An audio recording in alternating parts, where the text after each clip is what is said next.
Okay, I think we are live, Sam. We are. Hello. Hey, everybody.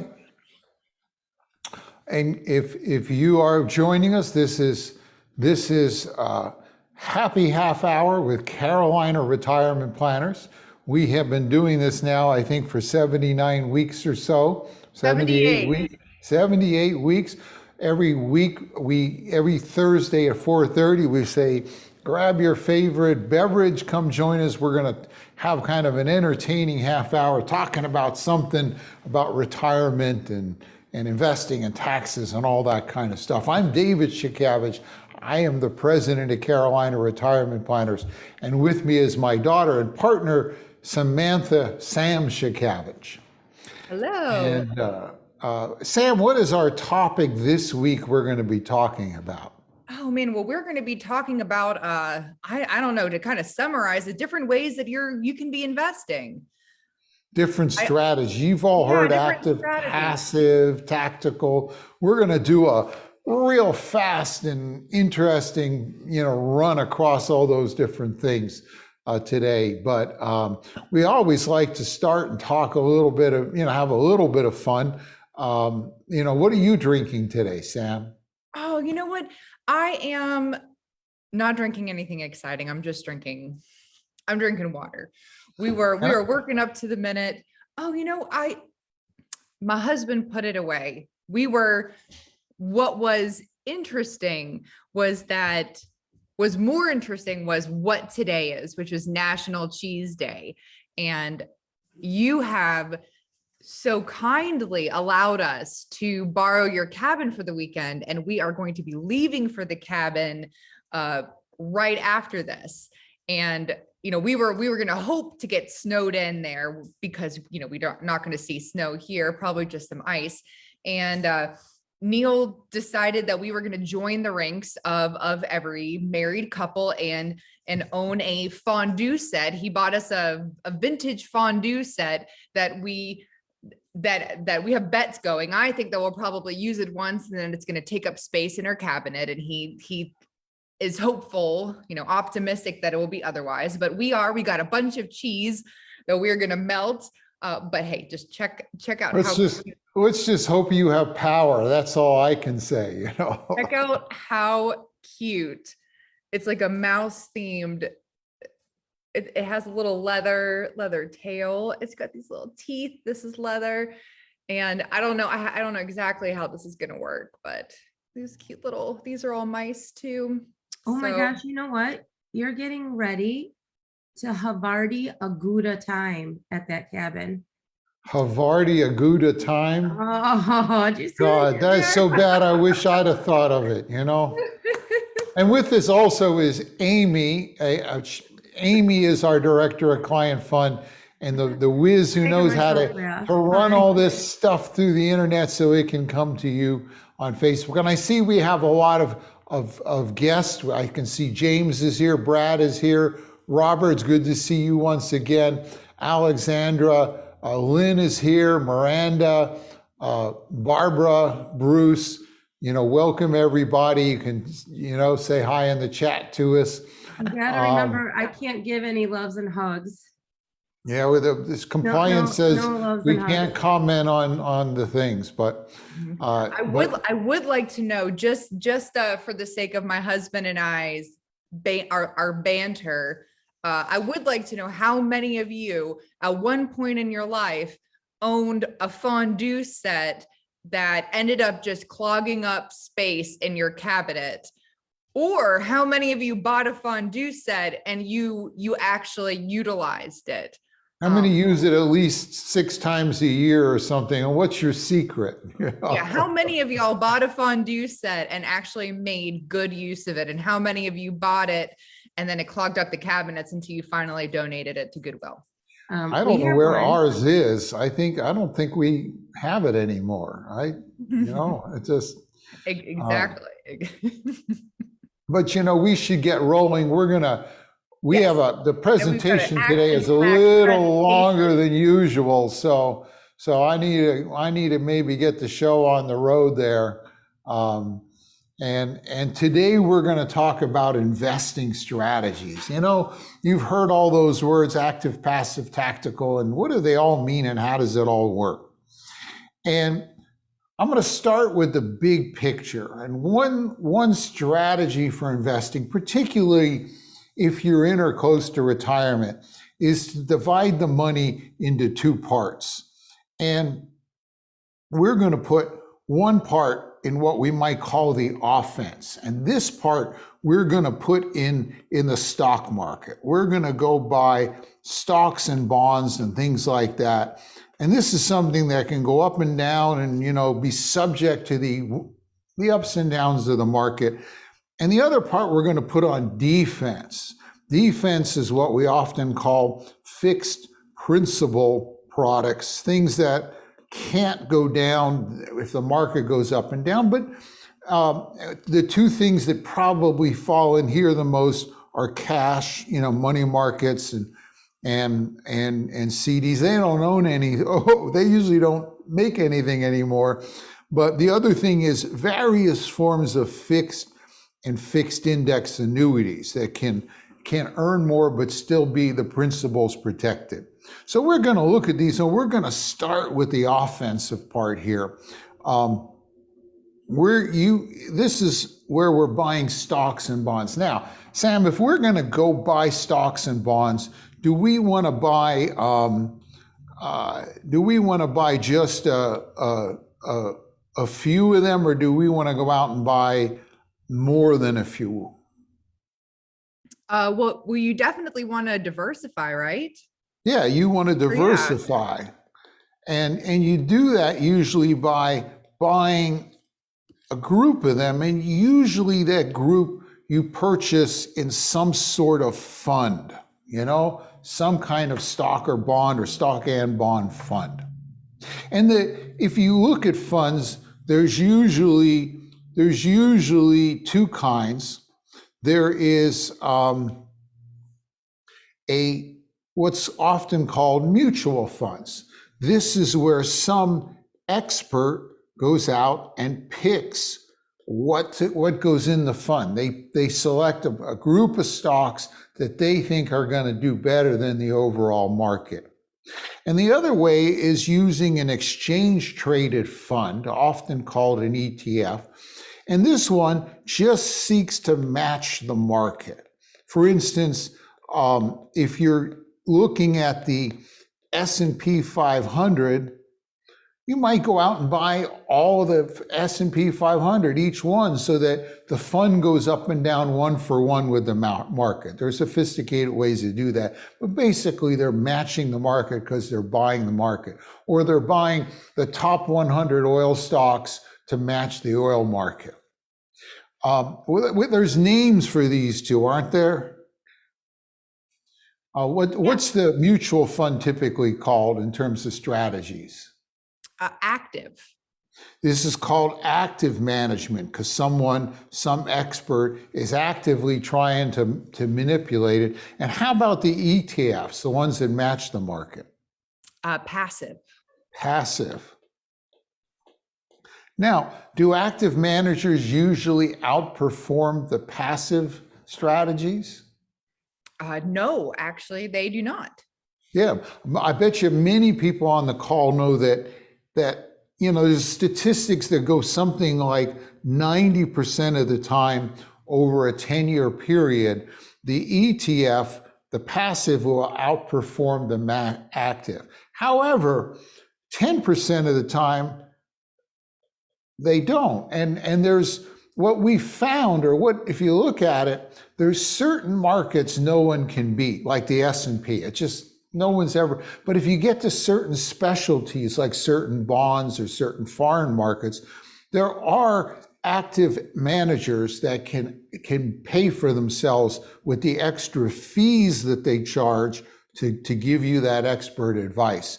And there's some of the managers we use have a multi-step process where they filter out people to see who is worth their salt, who can do it. And I'll tell you, when it comes to the S&P, they buy an S&P index fund because nobody beats it, but certain specialties they do.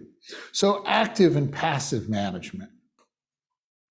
Now, if you want to go out and build a portfolio, usually you build some portion, some mix of stocks and bonds.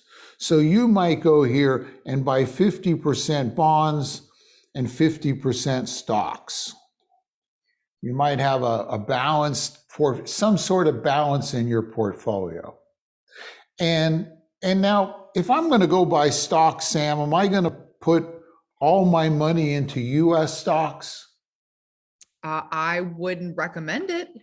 Yeah, in fact, remember our crystal ball happy half hour, the battle of the crystal balls a while back?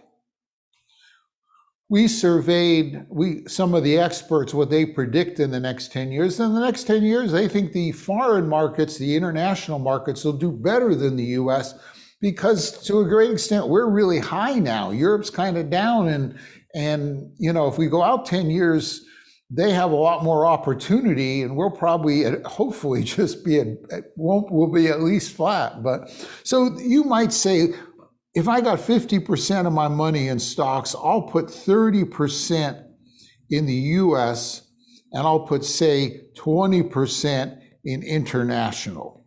And I'll have the 50% here in bonds. And I might mix that up too, but we won't get too complicated. Now, if I do this and I let it sit for, say, 6 months, what's going to happen to this mix? Well, it'll get out of whack, right? It'll get out of whack. Let's say over these 6 months, the US did really well compared to, say, international and such. And let's say at the end of 6 months, the US had grown and the US is now up to 40% of the entire market, and international is down to 15%. And bonds are down to 45%. So I'm now gotten out of balance. So what I need to do here is I need to rebalance. And about every 3 to 6 months, you go in and you sell the winners and you buy the losers.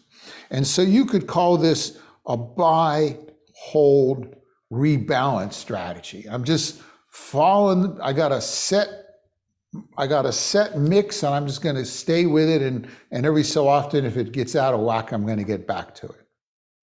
But you might say, are we smart enough? Should we always be at 30% US, 20% foreign? I mean, is that always the right mix? Okay, are we smart enough to know when we should change that a little? And that's where we come to another strategy. And this is a strategy where you may go out maybe once every 3 months. You look out 3 months and you say, over the next 3 months, and this is an example, might be the last half of last year. You might say, I think the US, with all the money we're pumping into the economy, is going to continue to outperform Europe and a lot of the international markets, which are still even worse for COVID and everything. And maybe instead of 30, I'll go to 35%. Instead of 30, I'll move up to 35. And instead of 20% in foreign, I'll go down to 15. Not a big change, just a little tweak with the eye. And so I call this we might call this the buy, hold, tweak, technical term there. And then, of course, every so often you still rebalance.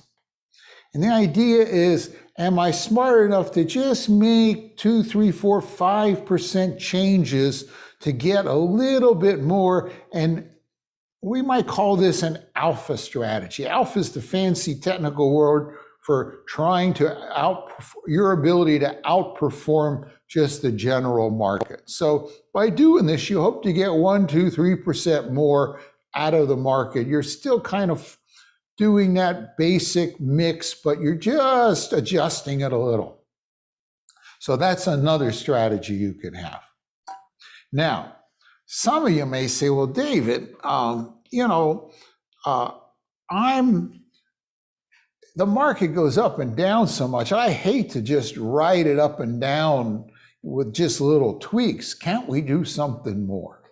So some companies have built programs and algorithms that look at the market, and based on how it's doing and based on fancy measures of its craziness, its volatility, they have a program that says, hey, when things are really weird, I'm going to move from stocks into bonds, gold, and cash. And if things get better, and I think they're going to be better, I'll move back into stocks. And they often build elaborate algorithms, and then they'll go back 30 years and they'll run it through history and see how it did and tweak the algorithm and run it again through history till they come up to one they think is going to work well. And you might call this tactical management, where we're actually making bigger changes, 20, 30, 40% moves based upon what we think the market is doing based upon some prediction. And then another strategy might be to say, well, I'm going to put some into bonds, I'm going to put some into stocks, but I'm going to take some of the money here and I'm going to put it in, I'm going to hedge it. I'm going to buy options. You know, you can buy an ETF where if the market goes up or market goes down, the ETF goes up. It works opposite. You can buy ETFs where over the next year, if the market falls, you don't see the first 10%. If it goes down 9%, you stay the same. If it goes down 12%, you lose 2%, but you're capped on the upside. You might only get the first 13. But by blending these hedges together with the market and moving things around, you can, strive to see less losses and at least the same amount of gains.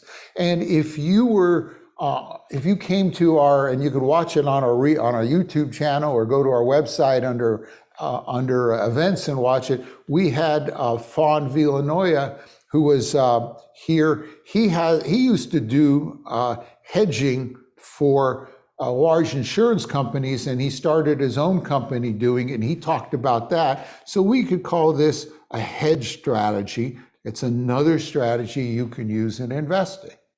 Now, there's probably some folks out there that are saying, well, David, this is great. I'm still dealing with big chunks of the market, but how about, isn't there the chance to pick some unique situations where I can buy stocks because I think they're doing well? So let's go look at an example of that here. And I'll give a very current example.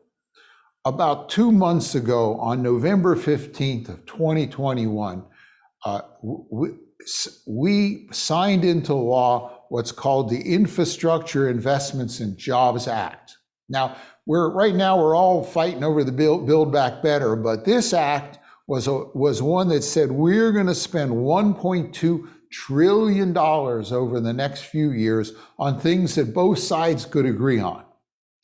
Those things include $176 billion to rebuild roads and bridges and railroads.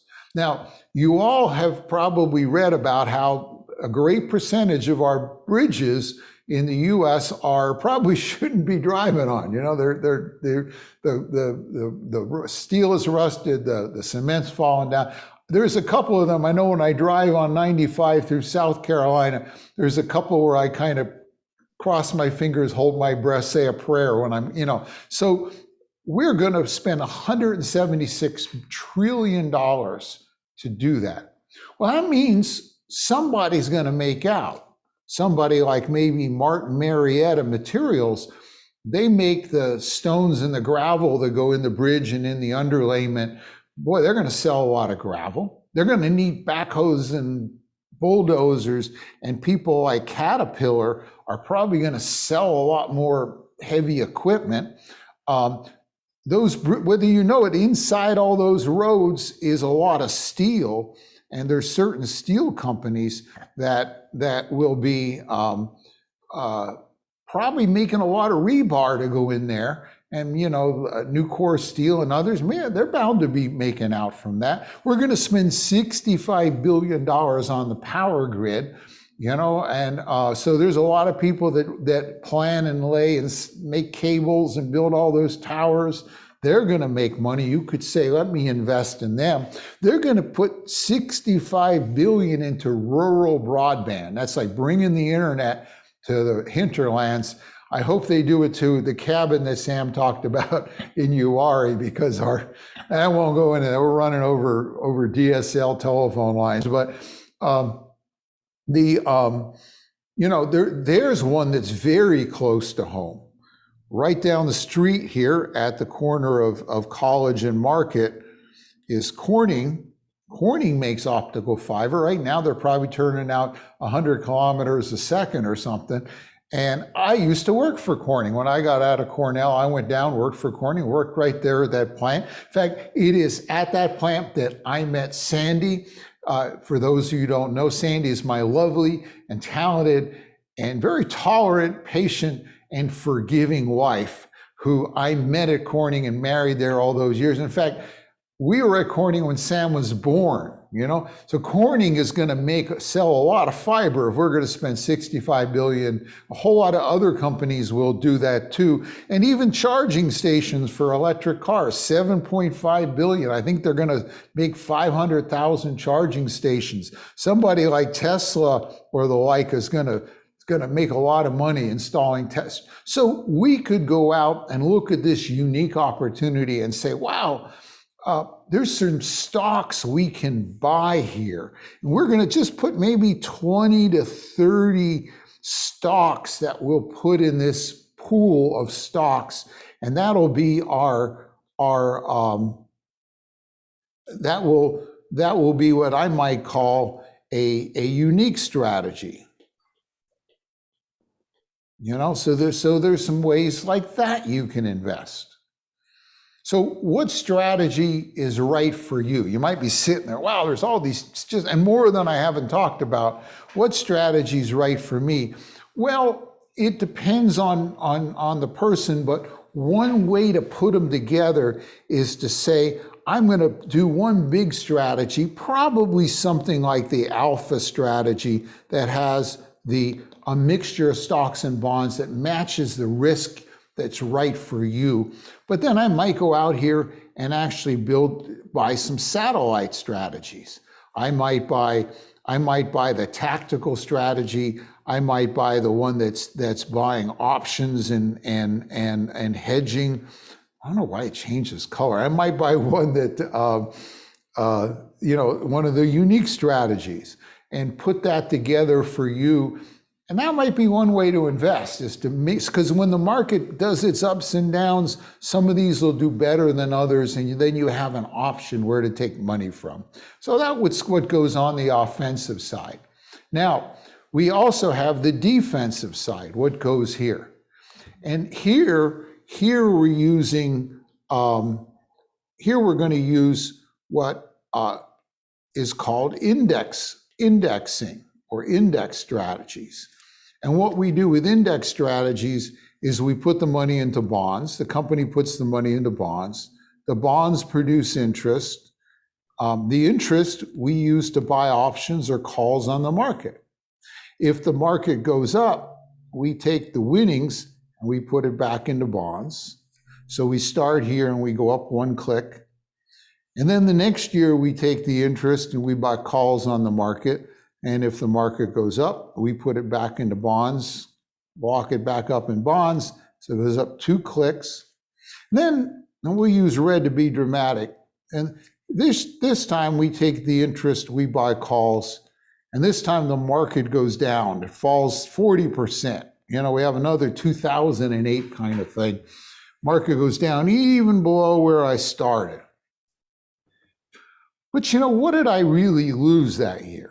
If you think about it, the money we started with is there. The winnings the first year are there. The winnings the second year are there. All we did is we didn't make any money that year. We stayed the same. And then the next year, when we take the interest and we buy calls, we're buying it at the new low and we're going up from there.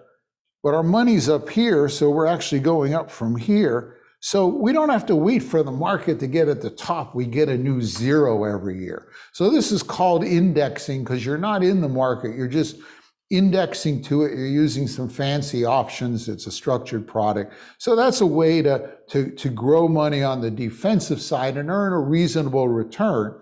The disadvantage, of course, is that you can get typically 10% out a year the first 10 years. So it's not all liquid. So if you're going to buy a cabin with the money in 2 years, you don't want to put it there. But if it's long-term retirement money, it can be good. We put these two together. Now we kind of have a strategy that can help us get through retirement successfully and weather the ups and downs that we'll see. Now, am I missing something? Is there something here I haven't touched on? Do you think? Taxes, right? Taxes. There's a couple other things we need to think about. If you have money invested, it's probably in one of three big categories. It's in an IRA, which is taxed later. So you can do whatever you want inside that IRA, but there's no tax till you take it out. There's a non-IRA, which is taxed now. Any gains there will be taxed. Capital gains that you realize will be taxed now. And then there's a Roth, which is essentially tax-free. And that might be a good place to put your long-term money, the money that you might want to be most aggressive with your Roth because you're probably going to use it later in life.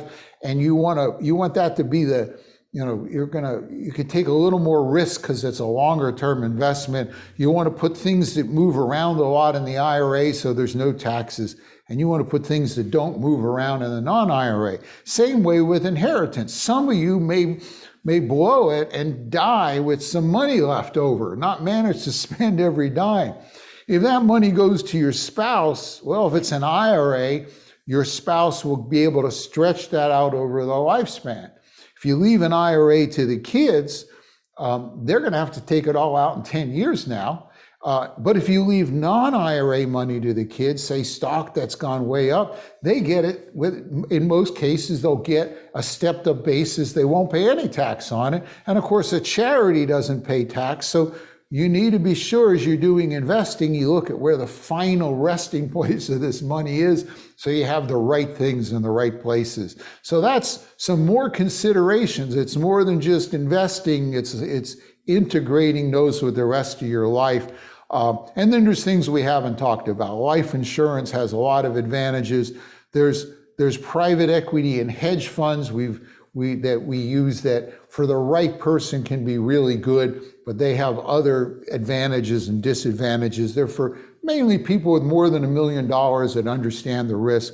And then real estate of all sorts. And there's many other things we haven't talked about, physical gold, but just to give you an idea. But there we go. In about 25 minutes, I managed to pack in a whole giant lesson on investing and what you can do in your defense and your offense. So we Wow. squeezed A it. lot of breath because that was impressive. Color me impressed. Yeah, we'll go back and cover some more of these maybe in future half hours. If there's pieces you'd like to know more about, drop us an email or send us a message. Let us know. Also, which is your favorite?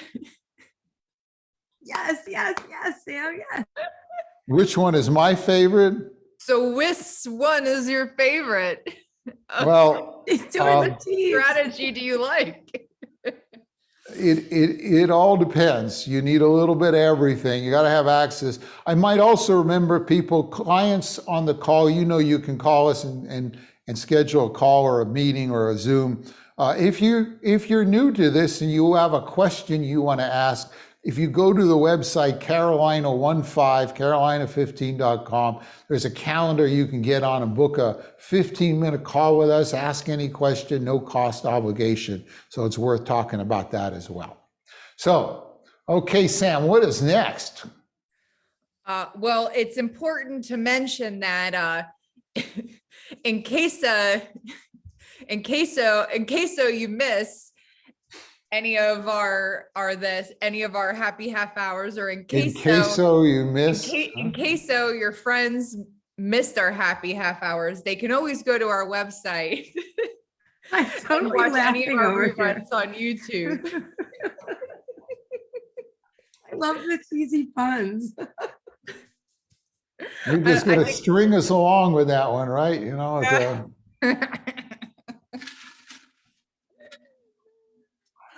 and Well, now we- we're gonna have our wine drawing. Some lucky person here is gonna It's win going 2 to be bottles of wine, a Gouda day. a Gouda day. It's a good day. Gouda day today. I don't know if I have any more. Okay. But we had a lot of entries today in our wonderful wine drawing. And for those of you who this is your first time here, to enter to get your name into our wine raffle, all you have to do is say that, enter that you are, say that you are coming to our Facebook event, like click coming, and invite a friend. You can get an extra entry. If you are on our mailing list, our email mailing list will let you know what our topic is each week. And if you just reply to that email and say, enter me in the wine drawing, or, respond, letting us know what your favorite cheese is or whatever the question is, we'll give you an entry as well for that. So there's a lot of ways to enter, and we will put your name in multiple times if you enter multiple ways. And the wine does come from Fermental Bottle Shop, which is located currently in Ogden. They are going to be moving to downtown Wilmington to the Cargo District here coming up very shortly now. So our winner this week of 2 bottles of wine delivered directly to their door is Rich M. So congratulations, Congratulations, Rich. Rich. Our wine winner this week.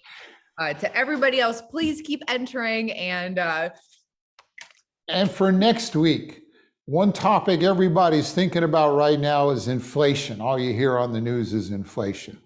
So we're going to talk about the history of inflation. And I'm not just talking about Jimmy Carter years. In fact, I'm not even just talking about the Teddy Roosevelt years or even just the Abraham Lincoln years. I'm talking about the history of inflation since George Washington. We're going to look at the history over our country's, 200 plus years of existence, 250 years of existence, and we are going to look at it. There's some really interesting things in there that people don't realize. And so that should be entertaining and informative as well. So next week, inflation, tell your friends, and when you tell them, let us know so we throw another entry in there, and we'll see you next time. I don't have my cheers. So with that, Cheers. cheers, everybody. Bye Have a now. good week. Stay Have a good safe. weekend. Bye. Stay Stay safe. safe. sliding around on our roads. Yeah. No, don't do that. Bye. Bye-bye.